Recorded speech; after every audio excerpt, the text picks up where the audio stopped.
Di tengah masa revolusi yang belum sepenuhnya berakhir, kehidupan perlahan kembali menemukan ritmenya. Masyarakat mulai menata kembali keseharian di tengah keadaan yang masih penuh ketidakpastian. Pada tahun 1947 di Bandung, Palang Merah menggelar aksi pengumpulan bantuan kemanusiaan bagi warga dan masyarakat yang terdampak konflik. Truk-truk Palang Merah berkeliling mengajak masyarakat menyumbangkan uang maupun barang yang masih dapat digunakan.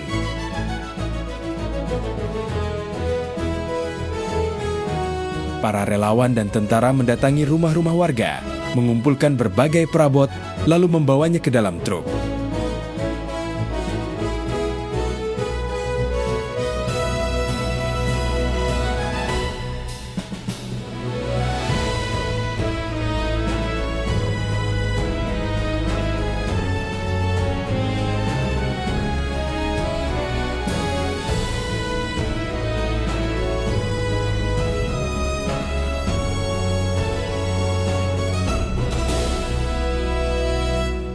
Sementara itu, kotak-kotak donasi diedarkan untuk mengumpulkan sumbangan uang dari masyarakat.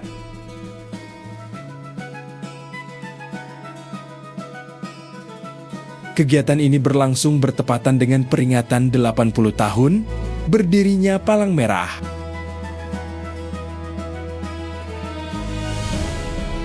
Kehidupan yang mulai berjalan kembali juga terlihat di Buitenzorg atau Bogor. Di kota ini digelar peringatan 130 tahun berdirinya kebun raya, yang telah lama menjadi salah satu pusat botani terpenting di Hindia Belanda. Acara diawali dengan pidato peringatan yang disampaikan oleh Direktur Kebun Raya.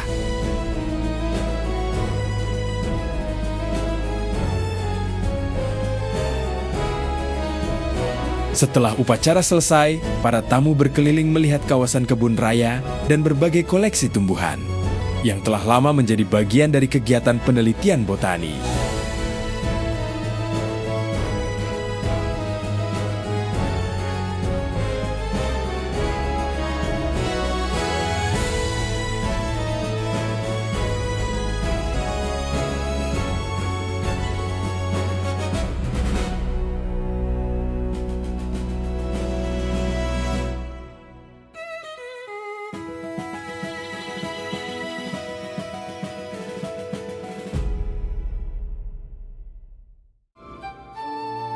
Di Lenteng Agung Batavia, sebuah panti asuhan yang dikelola oleh rohaniawan Katolik mengadakan acara peresmian. Hadir dalam kesempatan tersebut Nyonya Van Mook bersama para pengurus dan tamu undangan. Setelah acara pembukaan, kehidupan di dalam panti kembali berjalan seperti biasa.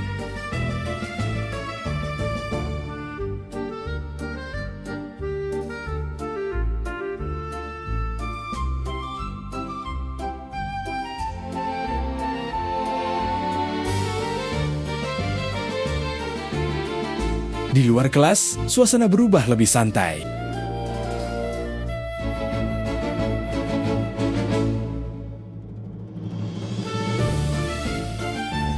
Anak-anak bermain di halaman dan menghabiskan waktu bersama.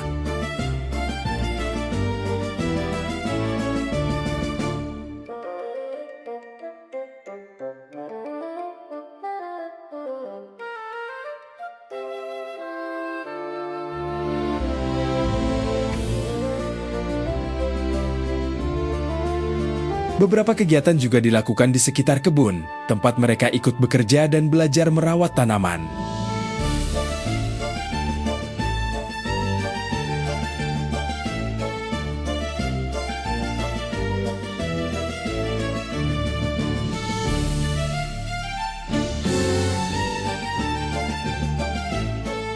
Kegiatan kemudian berlanjut dengan makan bersama. Anak-anak duduk dan menerima makanan yang telah disiapkan untuk mereka.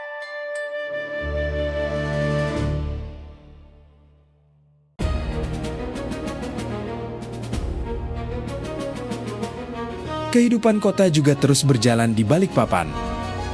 Selama 5 hari, Sultan Kutai bersama putranya melakukan kunjungan ke kota minyak tersebut.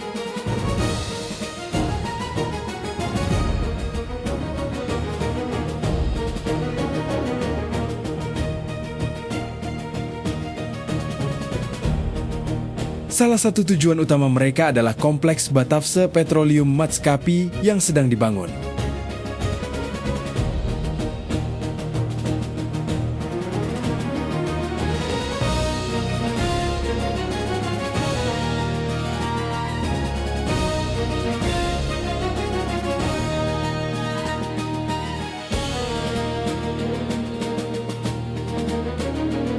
Rombongan kemudian mengunjungi sebuah monumen untuk mengenang para awak kapal Walcheren yang gugur.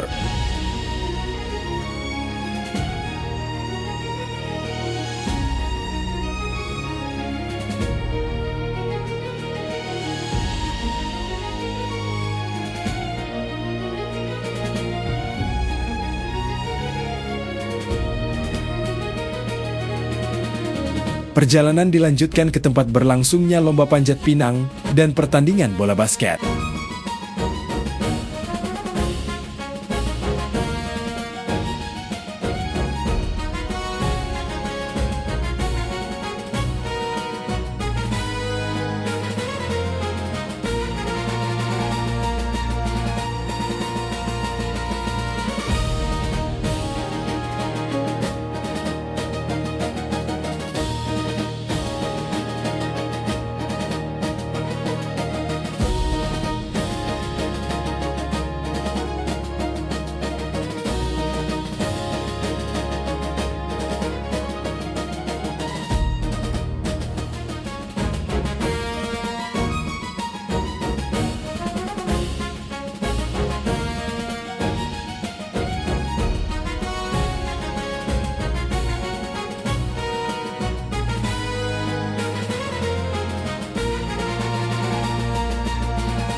Dalam perjalanan kembali ke Tenggarong, rombongan menaiki Corvette Tidore dan menyusuri Sungai Mahakam melewati Samarinda.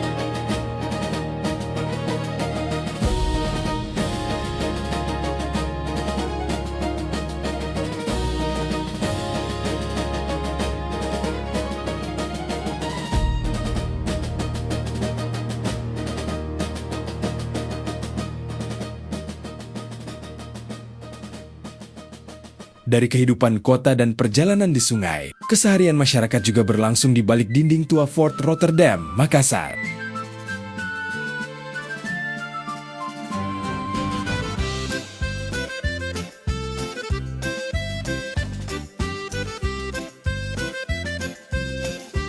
Di dalam benteng, keluarga Ambon menjalani kehidupan sehari-hari. Anak-anak bermain di halaman, sementara para perempuan mengurus pakaian, peralatan rumah tangga dan makanan.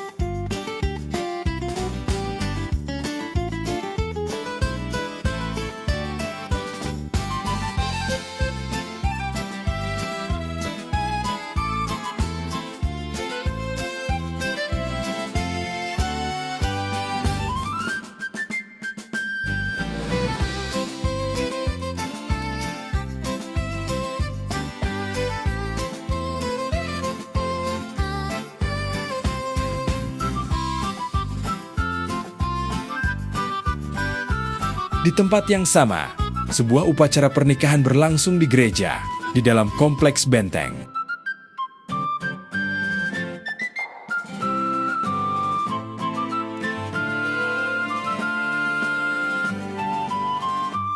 Sepasang pengantin keluar bersama keluarga dan para tamu, disambut suasana gembira sebelum rombongan meninggalkan benteng.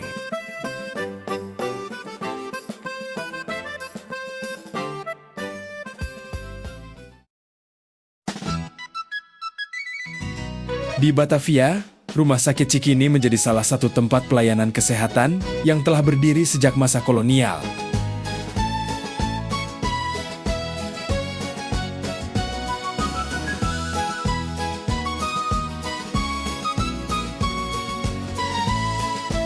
Di dalamnya, para perawat menjalankan tugas mereka merawat pasien.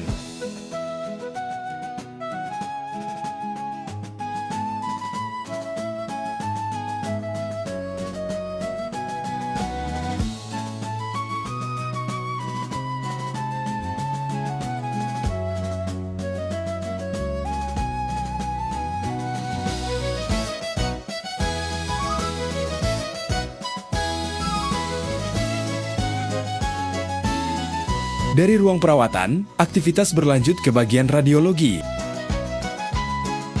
Tempat peralatan sinar X digunakan untuk membantu pemeriksaan pasien pada masa itu.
Di Batavia, petugas Bea Cukai melakukan pemeriksaan terhadap barang-barang yang masuk melalui jalur perdagangan.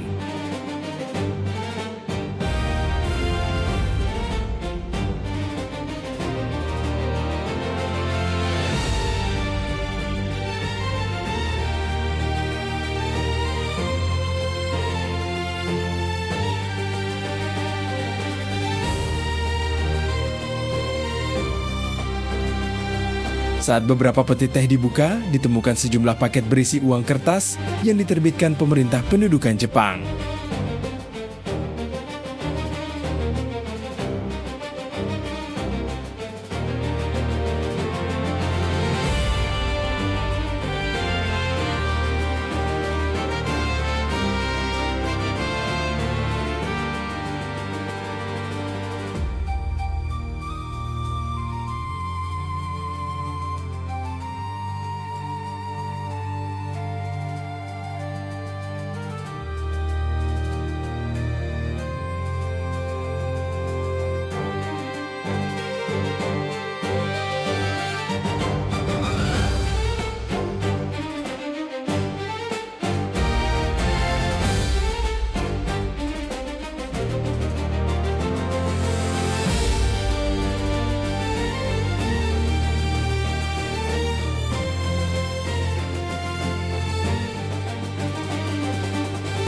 Pemeriksaan juga menemukan satu karung berisi uang kertas serupa di sebuah perahu kecil.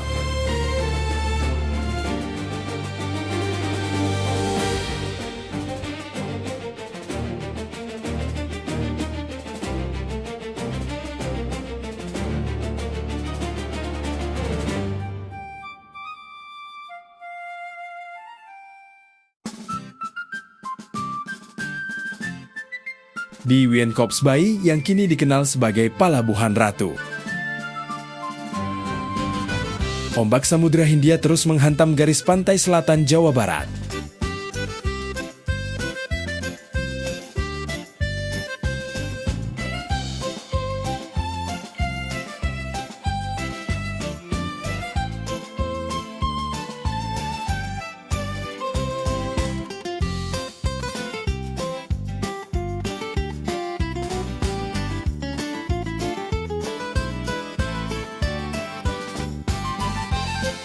Tidak jauh dari sana, kehidupan masyarakat berjalan dengan cara yang sederhana.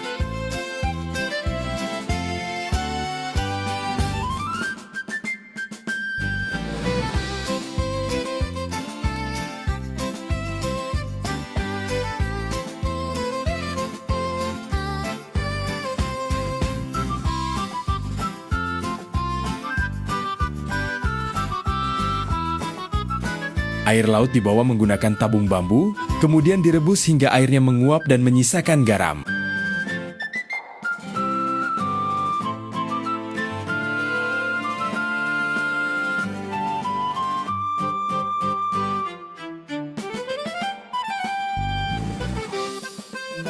Garam yang telah dihasilkan kemudian dikumpulkan dan dibawa untuk diperdagangkan.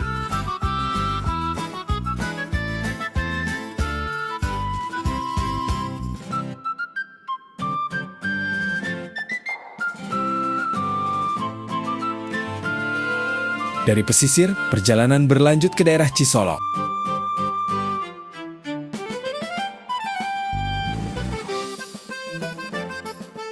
Di tengah aliran sungai, air panas muncul dari celah-celah batu dan menyembur ke permukaan.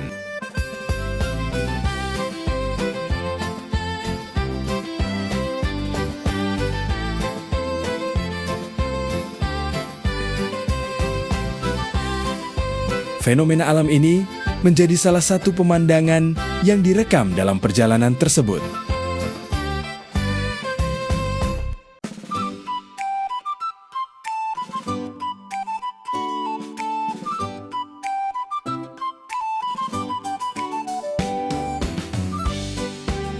Di Pulau Rote, Nusa Tenggara Timur, masyarakat mengadakan perayaan dalam rangka memperingati ulang tahun Putri Juliana.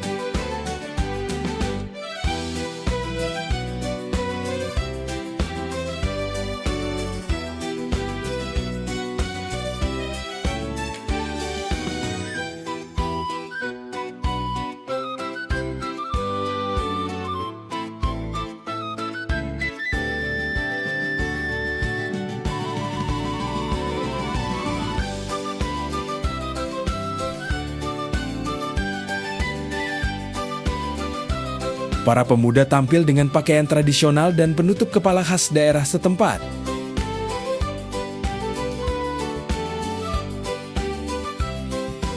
Musik suling dan nyanyian mengiringi jalannya perayaan sebelum acara dilanjutkan dengan pacuan kuda.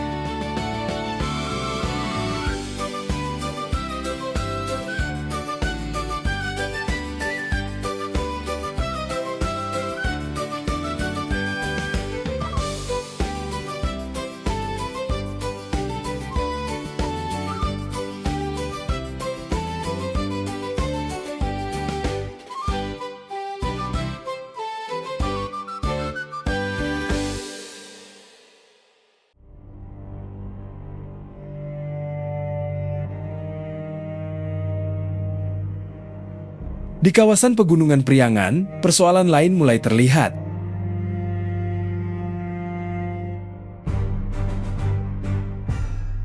Lereng-lereng yang sebelumnya ditumbuhi pepohonan berubah menjadi lahan terbuka akibat penebangan yang tidak terkendali.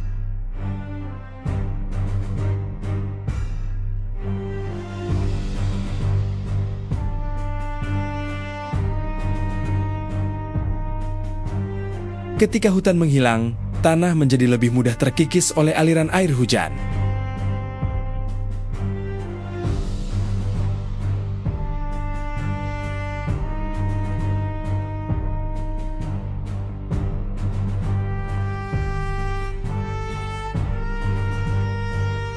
Masyarakat kemudian memanfaatkan tanah yang tersisa untuk menanam berbagai tanaman, termasuk padi dan jagung.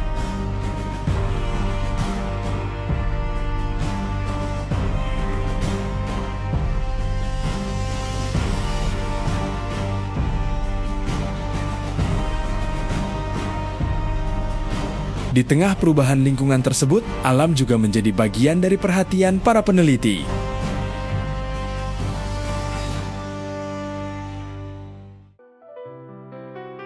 Memasuki tahun 1948, kita kunjungi kehidupan sehari-hari di Banjarmasin yang berlangsung tidak jauh dari sungai. Perahu-perahu kecil dengan dayung memenuhi permukaan air, sementara sebuah toko terapung melayani masyarakat yang datang dari berbagai penjuru sungai. Di tepian sungai, para perempuan menjalankan berbagai kegiatan sehari-hari, mulai dari mencuci pakaian hingga mandi. Di tengah aktivitas tersebut, jembatan angkat bergaya Belanda berdiri di atas sungai, sementara beberapa perahu besar berlabuh di sekitarnya.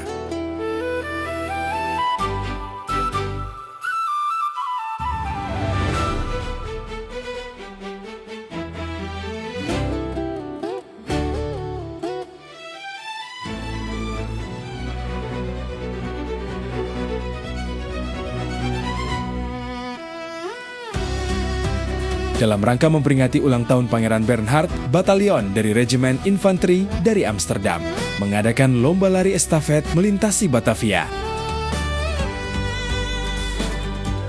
Para pelari melewati jalan-jalan kota yang dipenuhi kendaraan dan aktivitas warga.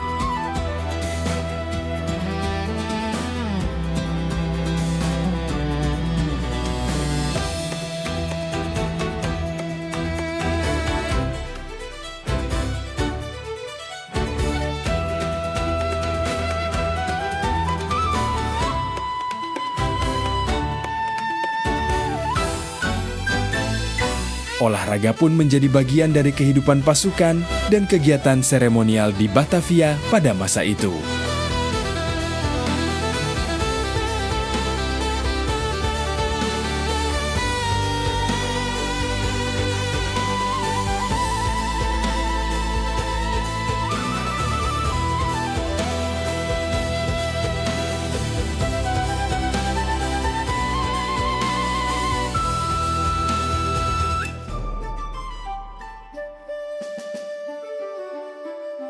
Kembali ke Bogor, di daerah Ciseeng, seorang peneliti menyusuri kawasan perbukitan kapur yang dialiri mata air kaya mineral.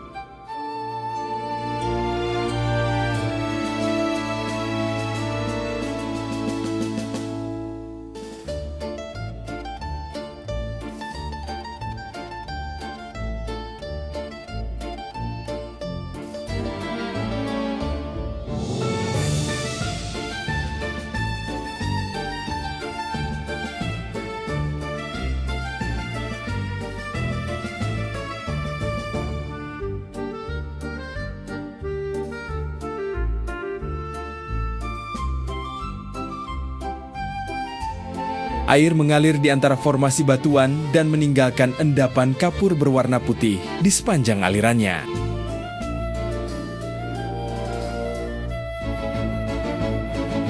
Kandungan mineralnya juga terlihat dari benda-benda yang sengaja ditempatkan di dalam air.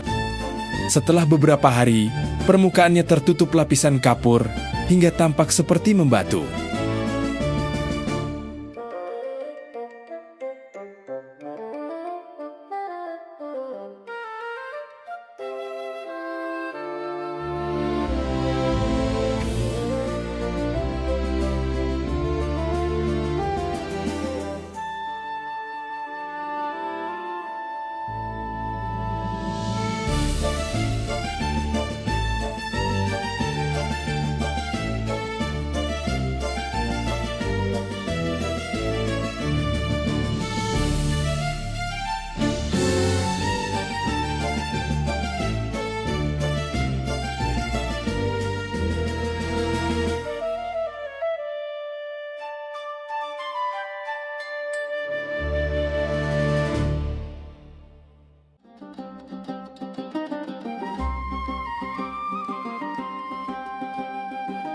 Di Bandung, anak-anak tunarungu mengikuti kegiatan belajar dengan metode yang disesuaikan dengan kemampuan mereka.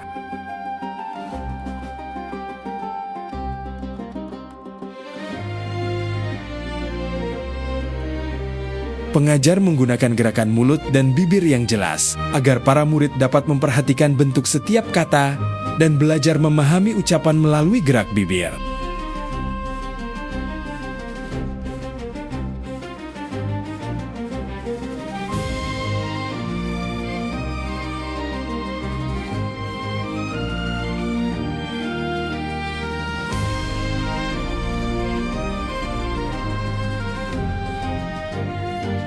Satu persatu, murid mengikuti latihan, memperhatikan wajah dan gerakan bibir gurunya.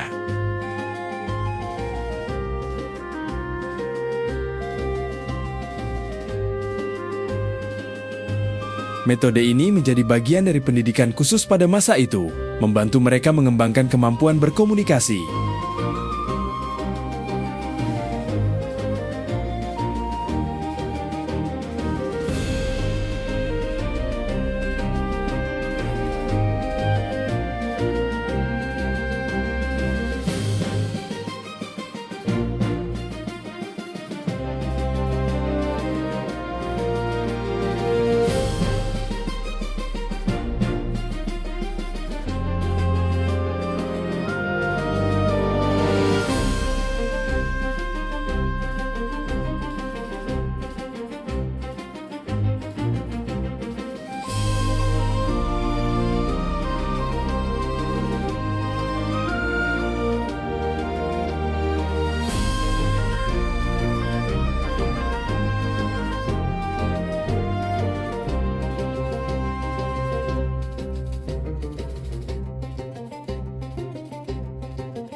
Memasuki tahun 1949, kehidupan masyarakat masih dihadapkan pada persoalan lain.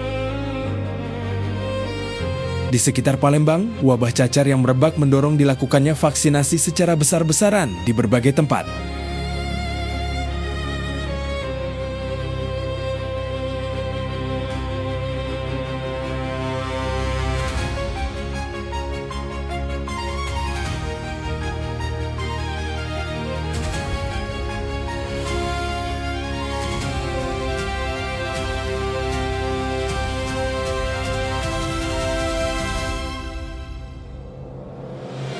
Petugas kesehatan mendatangi masyarakat, sementara para pendatang yang tiba melalui stasiun kereta api, bandar udara dan pelabuhan juga mendapatkan vaksinasi.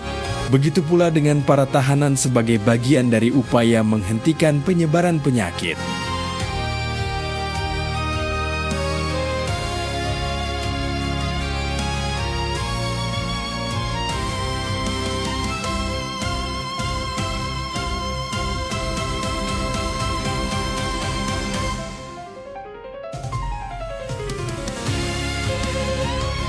Dengan pelaksanaan yang cepat dan meluas, Dinas Kesehatan berhasil menekan penyebaran wabah hingga akhirnya dapat dihentikan.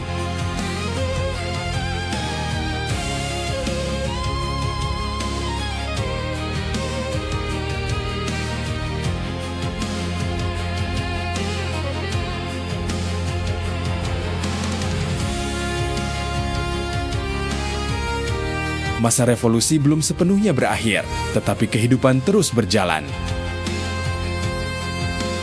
Masyarakat perlahan menata kembali keseharian mereka, menjalani berbagai aktivitas di tengah perubahan yang masih berlangsung.